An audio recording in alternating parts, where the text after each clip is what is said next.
3 weeks before Joaquin would find her, 8-year-old Ayana woke to the sound of her mother grinding corn in the pre-dawn darkness. The peaceful Apache settlement nestled between Red Canyon walls had been following the government's rules, staying in designated areas, farming instead of hunting, trying to make the white man's way work for their mixed community of Apache, Mexican, and white families who had chosen love over law. "Mama," Ayana whispered, clutching the wooden doll her mother had spent months creating, every bead placed with purpose, every carved line meaningful. The eagle pattern incorporated traditional Apache protection symbols, but woven among them were others: Underground Railroad star markers, Spanish colonial water source indicators, even military coordinates worked into the decorative border. This doll was more than a toy. It was a survival guide disguised as a child's comfort. Her mother looked up from the grinding stone, her face serene in the firelight. "Go back to sleep, little eagle. The sun isn't ready to fly yet." Those were the last words Ayana would ever hear her speak. The attack came with the dawn. 6 cavalry soldiers led by Captain Harrison, their rifles speaking death before the families could even understand what was happening. Not a battle between warriors, but systematic slaughter of women grinding breakfast corn, children still wrapped in sleep, grandmothers trying to shield the innocent with their own fragile bodies. "No witnesses," Harrison shouted over the gunfire. "Burn everything. Make it look like they were preparing for war." Ayana's mother threw her toward the root cellar, her eyes fierce with desperate love. "Hide, my daughter. Remember the songs. Remember who you are. Let the doll guide you to safety." The child tumbled into darkness as bullets shredded the wickiup above her head. She pressed her hands over her ears, but couldn't block out the sounds. Her grandmother's final prayer, her baby brother's cry cut short, her mother's voice calling her name one last time before silence claimed everything. She stayed hidden for 2 days, waiting for rescue that never came. When hunger finally drove her from the cellar, she found a world transformed into nightmare. 12 bodies lay scattered like broken dolls, their peaceful faces frozen in expressions of surprise and terror. But Ayana didn't run. Instead, she began the impossible task of trying to bury her family with her own small hands, working until her fingers were raw and bleeding, stacking stones with the careful attention that only love could provide. When exhaustion claimed her, she sat vigil among the dead, sharing her meager food supplies with corpses that could no longer eat, singing lullabies to silence that would never answer. On the 3rd day, her voice simply stopped working. The trauma of witnessing ultimate evil had stolen her ability to speak, leaving her with only the wooden doll and the songs trapped inside her heart. The child was eating human flesh. Joaquin Delgado's horse reared violently as his mind tried to process the nightmare unfolding in the canyon below. Not flesh, dried meat, jerky, but in the shimmering heat, with blood coating her small hands and something dark smeared across her mouth, the 8-year-old girl looked like a tiny cannibal feasting on carnage. She sat perfectly still among the scattered corpses, methodically chewing, her eyes fixed on nothing, as if the massacre around her was just another Tuesday afternoon. Joaquin had seen battlefields that would break grown men. But this stopped his heart cold. Because the girl wasn't crying, wasn't screaming, wasn't even acknowledging that 12 Apache bodies lay rotting in the desert sun around her like broken dolls discarded by a vengeful god.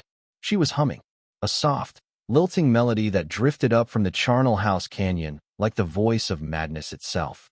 The tune was hauntingly beautiful, a lullaby that belonged in a child's bedroom, not a killing ground where flies buzzed thick as smoke and the stench of death hung heavy as fog. That's when he saw what she was really doing. The flesh in her hands was jerky from her own meager supplies. The blood was her own, dried cuts from trying to dig graves with bare fingers until her hands were ribbons of torn skin. And the dark smear around her mouth wasn't gore, but mud mixed with tears. She had been sitting vigil with the dead for 3 days. Alone, sharing her last food with corpses that could no longer eat, singing lullabies to silence that would never answer, keeping faith with the departed while buzzards circled overhead like patient undertakers. The wooden doll clutched against her chest was the only thing that still looked alive in that canyon of horrors, its Apache beadwork bright as fresh blood, its carved face unmarked by the violence that had claimed everything else she'd ever loved. When she finally looked up at him, Joaquin saw something that would scar his dreams forever. Eyes that held the weight of witnessing ultimate evil, and the terrible knowledge that she was the only one left who could remember their names. Her mouth opened. For one heart-stopping moment, he thought she would scream.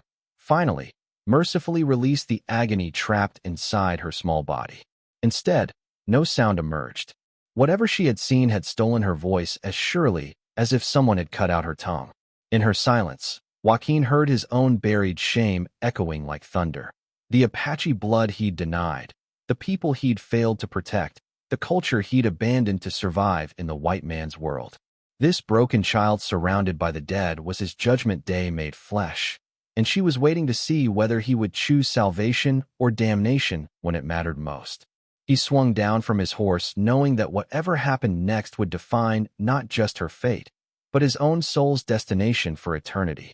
The girl's skin burned with fever when Joaquin touched her forehead, but what stopped his breath wasn't the heat. It was the smell. Smoke. Gunpowder. Death. She carried the scent of massacre on her torn clothes like a shroud. She flinched but didn't pull away, as if she'd learned that resistance brought worse consequences. Her dress, once white cotton decorated with traditional Apache ribbon work, was now stained with soot, and what he prayed was only dirt. As he lifted her, lighter than she should be, hollow with starvation, something metallic clattered to the ground. A spent bullet casing, still lodged in the folds of her dress. Joaquin's battlefield-trained hands moved swiftly, checking for wounds while his mind raced. How long had she been carrying evidence of her family's murder? How long had she been alone with that terrible knowledge, sitting vigil over the dead like a guardian angel with broken wings? The wooden doll never left her grip, even as he cleaned cuts that told their own story. Defensive wounds on her forearms where she'd tried to protect herself. Scraped knees from running over sharp rocks. Burns on her palms, probably from grabbing something hot, trying to save someone from a burning wickiup while flames consumed everything she'd ever known. But it was the doll's condition that made his blood run cold. Fresh chips in the wood. Two small, perfectly round holes that could only have come from bullets. This child had used her most precious possession as a shield, holding it between herself and the guns that murdered her family. As he worked, Joaquin found himself humming, an old melody his Apache mother had sung during the darkest nights on the reservation, when the soldiers' campfires burned like fallen stars on the horizon and death seemed to hover just beyond the light. The tune came from some deep place in his memory, a place he'd buried along with his heritage 20 years ago. The girl's eyes snapped to his face with laser intensity, and for one terrifying moment, her mouth opened as if to scream. The sound that emerged was barely a whisper of air, a ghost of the voice that had once called for her mother in the darkness. Instead of screaming, she grabbed his wrist with surprising strength, her small fingers finding the faded Apache tattoo he'd hidden beneath his sleeve for 2 decades. The geometric pattern had been carved into his skin during his vision quest at 14, before the soldiers came, before the schools, before he learned to pass for Mexican and deny the blood that flowed in his veins. Her eyes widened with recognition that went beyond the song. She knew what he was, what he'd been forced to become, what he'd lost in the long journey from Apache boy to Mexican drifter. In that moment of connection, he realized she wasn't just traumatized. She was calculating, deciding whether he was salvation or another wolf in sheep's clothing. The intelligence in her gaze unnerved him. This wasn't the vacant stare of a broken mind, but the sharp assessment of someone who had learned to read danger in a heartbeat, who had survived by being smarter and more careful than the men who hunted children. When she finally released his wrist, she pointed to the wooden doll, then to the tattoo, then to her own chest where a small medicine bag hung on a leather cord. The message was clear. She recognized him as one of her people, but she was still deciding whether that made him friend or foe. In the distance, thunder rolled across the desert sky, though no clouds darkened the blazing afternoon sun. It wasn't thunder, Joaquin realized with growing dread. It was hoofbeats, many of them, and they were getting closer. The girl's eyes tracked Joaquin's every movement as he built their makeshift camp, but her gaze held the hyper-vigilant intensity of someone reading a predator's behavior for signs of imminent attack. She ate the jerky he offered only after watching him take the first bite, smart survival instincts that no 8-year-old should need to master. When he tried speaking Apache, Her body went rigid as a bowstring. Spanish made her flinch like she'd been slapped. English sent her curling inward like a creature seeking the smallest possible target. But it was when he reached for his knife that the real story revealed itself. Her hand shot instinctively to her throat. Fingers splayed to protect her windpipe. Someone had held a blade there. Recently. The wooden doll never left her grip, but firelight revealed disturbing details that spoke of desperate maternal love. This wasn't just beadwork, it was an encrypted message. Eagle patterns incorporated Apache protection symbols, but woven among them were Underground Railroad star markers, Spanish colonial water source indicators. Even what looked like military coordinates worked into the decorative border. Her mother had spent months creating a survival manual disguised as a child's toy. That's when the girl made a sound that froze Joaquin's blood, a sharp intake of breath followed by the barely audible whisper. "They're coming back." He heard it then, hoofbeats in the distance, still miles away but growing closer. The same rhythmic thunder that had haunted her dreams, the sound that meant death was riding toward them across the desert floor. But instead of cowering, she began arranging small stones in a precise pattern around their fire, the same pattern as the beadwork on her doll. She was creating some kind of signal, a message that could be read by the right eyes. "What are you doing?" he whispered. For the first time, she looked directly at him with eyes that held not fear, but fierce intelligence. She pointed to the stone pattern, then to the stars above, then pressed her finger to her lips. She was calling for help, and she wanted him to stay quiet while she did it. The hoofbeats were getting closer, but now Joaquin realized they might not all belong to enemies. The girl knew something he didn't, had learned survival skills that went far beyond hiding and running. She was fighting back in ways the soldiers would never expect. They had been riding hard through increasingly rough terrain when the girl suddenly went rigid in the saddle, her small body tensing like a coiled spring. Without warning, she threw herself from the horse and hit the ground running, sprinting toward a cluster of red rocks with the desperate speed of someone fleeing invisible demons. Joaquin spurred his mount after her, but she was already scrambling up the rocky slope with the agility of a mountain cat. By the time he caught up, she was standing at the edge of a natural clearing, her chest heaving with exertion and something deeper, a grief so profound it seemed to bend the air around her small frame. The smell hit him like a physical blow. Death. Old blood. The sweet corruption of flesh left too long under the desert sun. This was where her family had died. The burned remains of 3 wickiups formed a triangle in the clearing, their blackened frames reaching toward the sky like the fingers of buried giants. But it was what lay scattered between them that made Joaquin's throat close with rage and sorrow. Children's toys. A woman's weaving loom, smashed beyond repair. Cooking pots riddled with bullet holes. And at the center of it all, a pathetic pile of stones that spoke of desperate love and impossible hope. She had tried to bury her family. All of them. With her own small hands.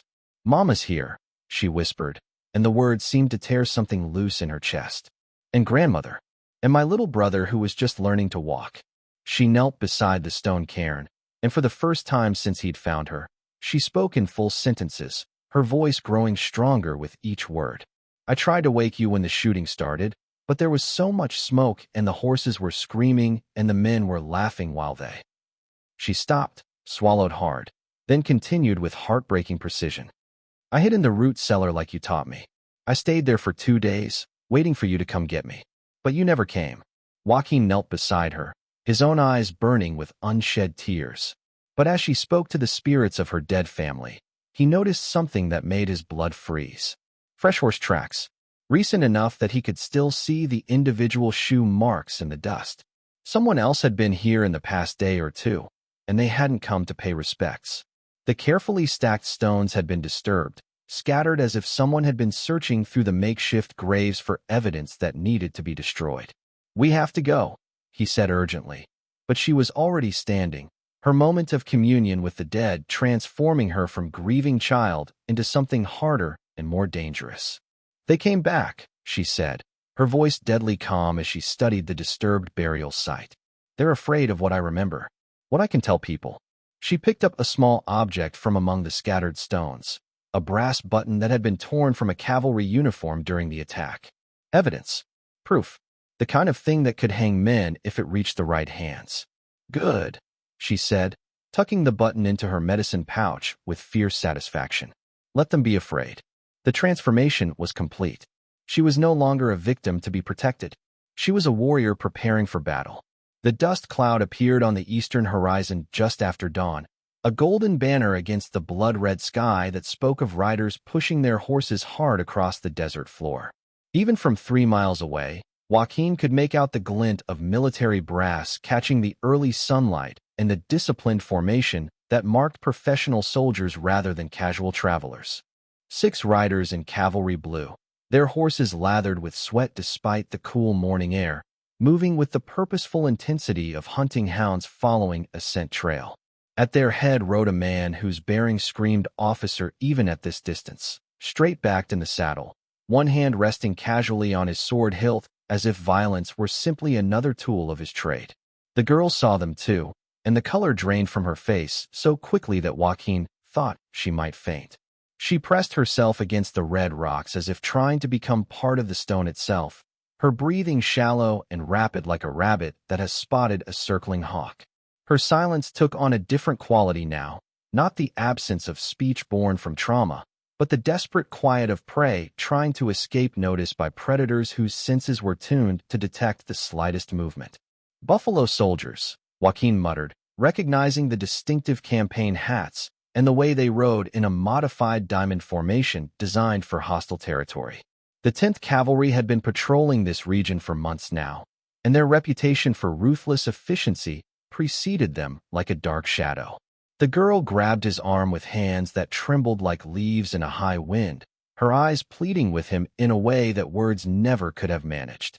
He saw in her expression not just fear, but terrible knowledge.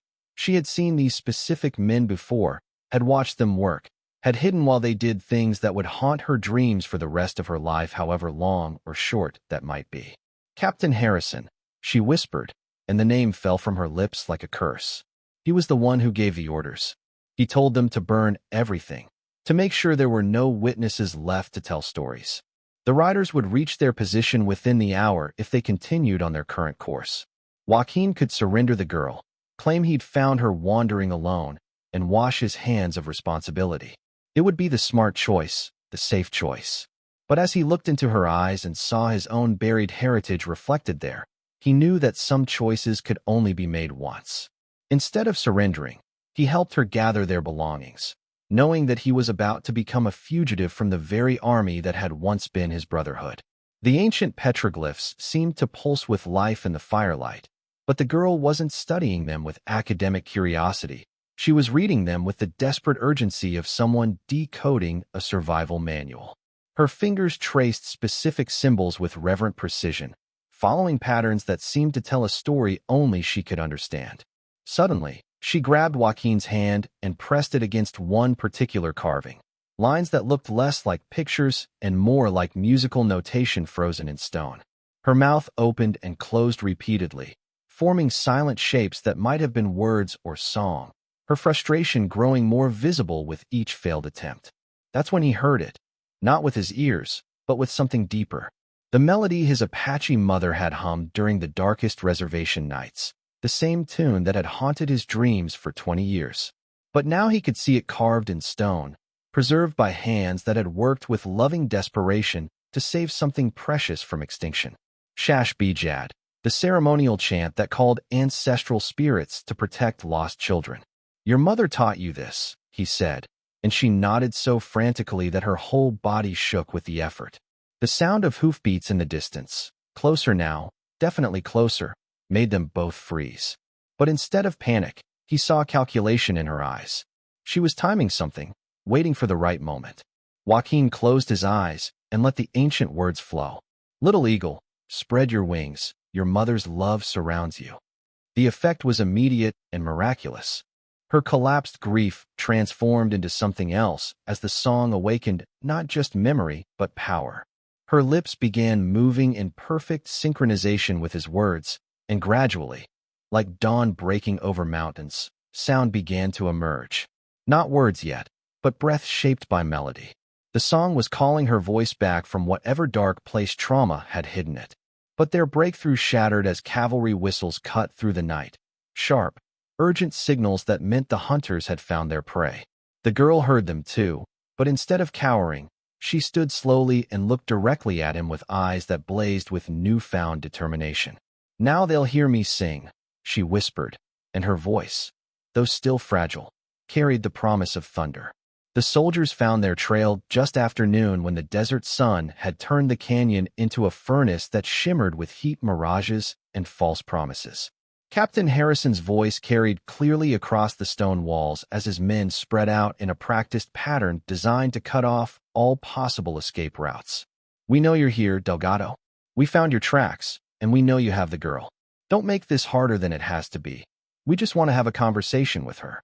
The girl pressed herself against Joaquin's side, her whole body trembling, but her eyes held none of the blind panic he had seen before.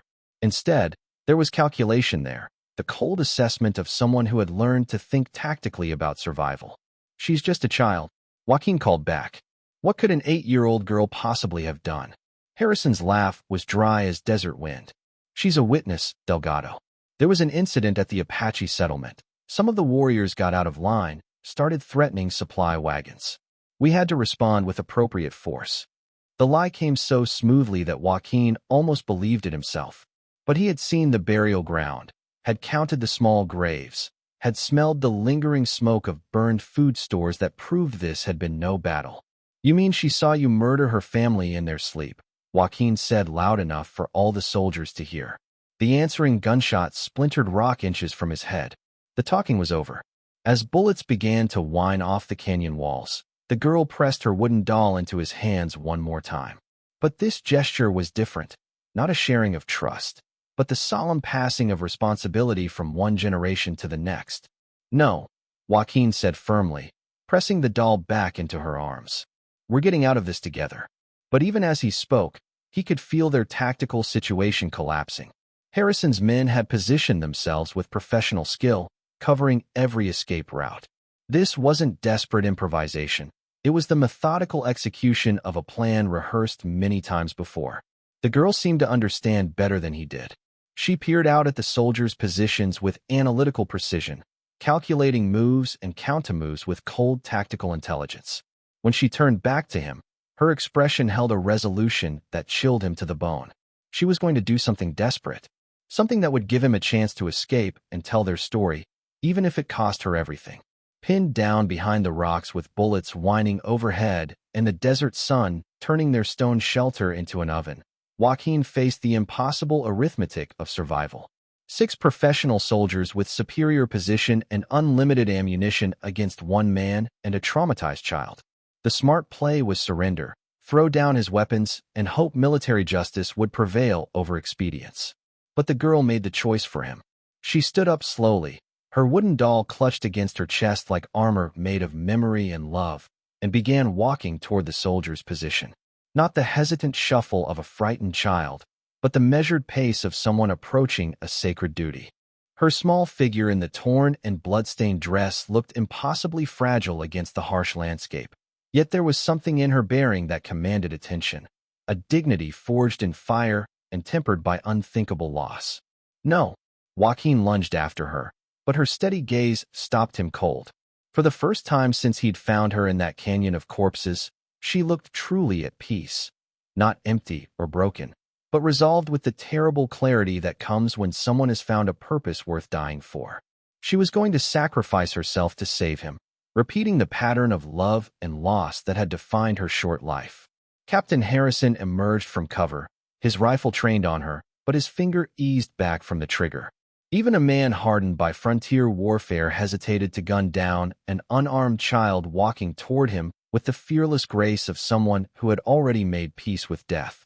"That's right, girl," Harrison said, his voice taking on false kindness designed to lure prey within striking distance. "Nice and easy. Nobody else has to get hurt if you just come along quietly." The girl stopped 10 feet away from him, close enough that he could see the intricate Apache beadwork on her doll, far enough that she could still run if courage failed her.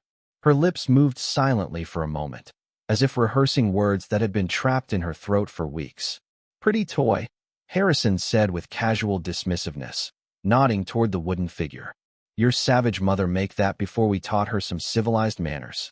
That's when Ayana found her voice. Not in words, but in the most powerful sound Joaquin had ever heard. A traditional Apache war cry that erupted from her small throat like the shriek of an attacking eagle. The sound climbed and soared, filled with all the rage and grief and defiance that had been building inside her since the morning her world burned. It echoed off the canyon walls, multiplying until it seemed like the voices of 100 warriors calling for justice. It was the battle cry of her people, unbroken, unsilenced, and absolutely unafraid. Harrison stumbled backward, his rifle wavering as the primitive sound hit him like a physical blow. In that moment, he saw not a helpless child but the living embodiment of everything his civilization had tried to destroy, everything that refused to die no matter how many bullets were fired. Jesus Christ, one of his soldiers whispered, fear cracking his voice. The girl's war cry still echoing through the canyon. Joaquin saw his chance and exploded from cover with 20 years of suppressed rage finally finding direction and purpose. The Apache war cry still reverberating through the canyon like the voice of vengeance itself. Joaquin exploded from cover with the fury of a man who had finally chosen his side in an unjust war. His rifle spoke twice in rapid succession, and 2 soldiers fell before they could react to his sudden assault.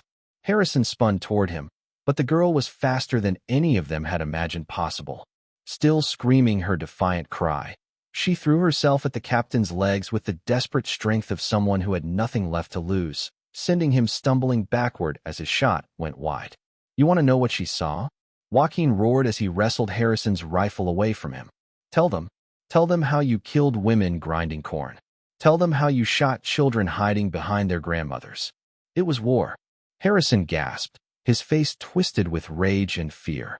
They were hostiles. All of them. She was 8 years old.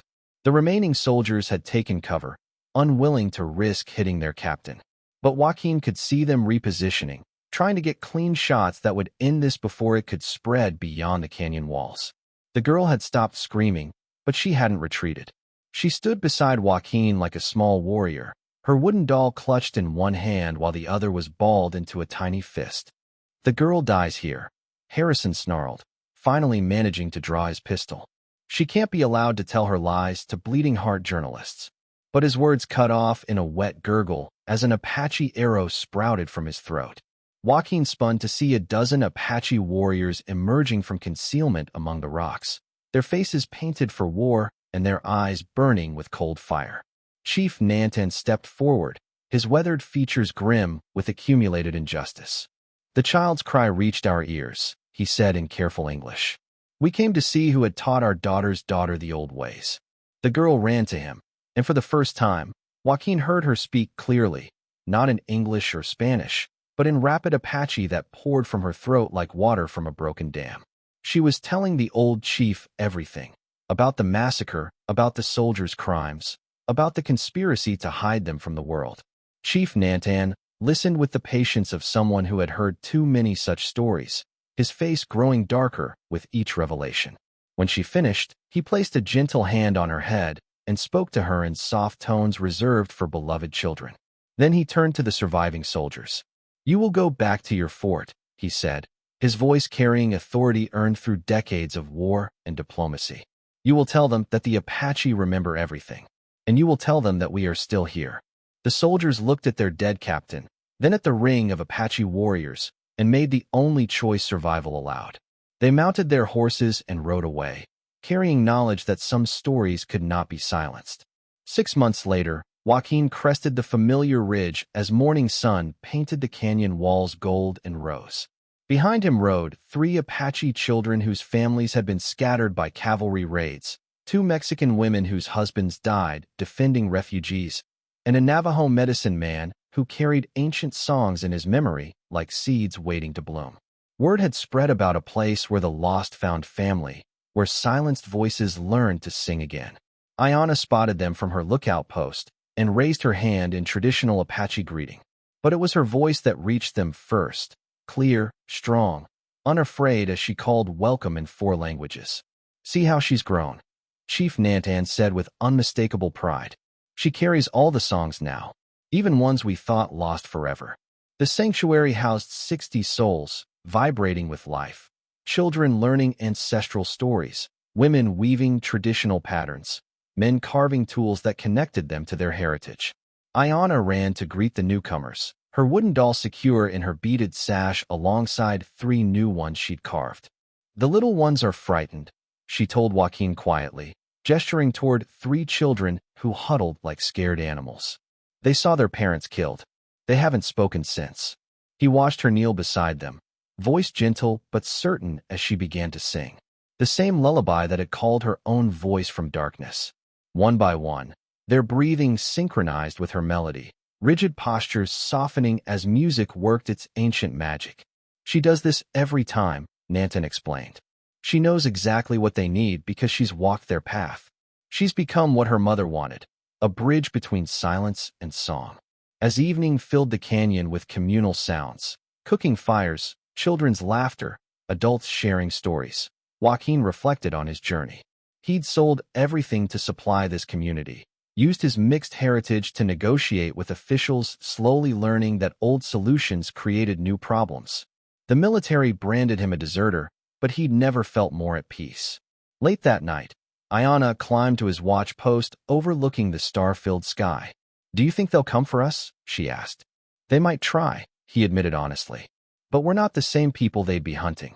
You're not a frightened child hiding from truth. I'm not a man running from his past. We're something new."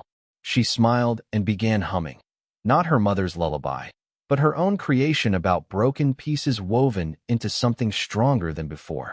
Her voice carried like a promise. Some things could never be silenced. Love could root in unlikely soil, and sometimes victory meant refusing to let darkness win rather than fighting back with violence. The girl found voiceless in the desert was now guardian of 1,000 voices, keeper of songs that would outlive those who tried to silence them. In this canyon where ancients carved their stories into stone, new legends were born with every word she sang. Legends of healing, hope, and unbreakable bonds formed when strangers choose to become family.